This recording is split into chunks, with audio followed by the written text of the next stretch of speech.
தமிழக வெற்றி கழகத்தின் சொந்தங்களுக்கு, தொண்டர்களுக்கு சோலையின் பணிவான வணக்கம். நாம் எப்பயுமே நம்ம தளபதி விஜய் அவர்களை பற்றி பேசிக்கிட்டே இருப்போம். நான் தளபதி விஜய் அவர்களை பற்றி பேச 1000 நல்ல விஷயங்கள் மட்டும்தான் இருக்கு.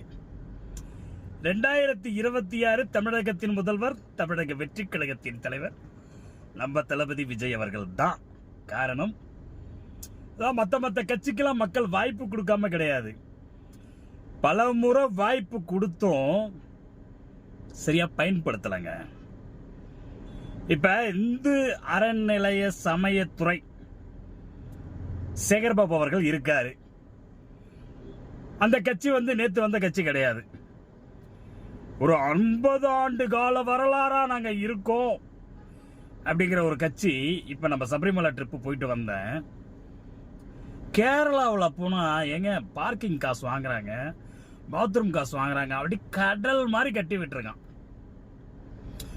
குளிக்கிறதா இருக்கட்டும், இல்ல வேற பாத்ரூம் யூஸ் பண்றதா இருக்கட்டும், இதாவது சபரிமலை மேக்சிமம் ஜென்ஸ் தான். ஒரு 90% ஜென்ஸ், 10% லேடிஸ். இதையே கேர் பண்ணி பார்த்துக்கிறான்.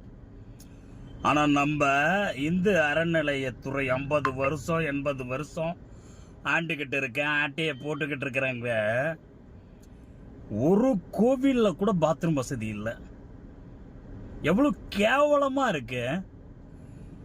அது இந்த சீசன்ல, கார்த்திகை மார்கழி தை, இந்த சீசன்ல 4 பேர் 4 விதமா வராங்க மக்கள். ஜென்ஸை விட்டுருங்க, லேடிஸ் வராங்க, வயசானவங்க வராங்க, குழந்தைங்க வராங்க. ஒரு இந்து அறநிலையத்துறை கட்டுப்பாட்டில் இருக்கிற கோவில்ல பாத்ரூம் வசதி இல்லை. அப்புறம் என்ன கவர்மெண்ட், அப்புறம் என்ன அரசு? உங்களுக்கு ஏன் ஓட்டு போடணும்? காரணம் சொல்லுங்க. நீங்க என்ன பண்ணிருக்கீங்க மக்களுக்கு? ஒண்ணுமே பண்ணல. போன வருஷம் பொங்கலுக்கு காசு இல்லை கவர்மெண்ட்ல. இந்த வருஷம் பொங்கலுக்கு காசு கொடுக்கறது கவர்மெண்ட்டுக்கு வந்துருச்சு. எப்படி? அதை விட்டுருங்க, அது பரவாயில்ல, அது அரசியல். அது வீணா போன அரசியல் பண்றதுக்கான ஒரு ஆயுத்தம். எங்க இந்து அறநிலையத்துறையில வருமானம் வருதுங்க, வருமானம் கொட்டுது. ஒரு பாத்ரூம் வசதி பண்ணி வைக்க கூட துப்பு இல்லை. அப்புறம் என்னங்க அந்த துறைக்கு ஒரு அமைச்சர், அந்த அமைச்சருக்கு 4 PA? சொல்றதுக்கு ஒண்ணுமே இல்லை. வாய்ப்புகள் பல முறை கொடுத்து திருத்தப்படாத நீங்கள் திருத்தப்படுவீர்கள், துரத்தப்படுவீர்கள். 2026 தமிழகத்தின் முதல்வர் தளபதி விஜய் அவர்களை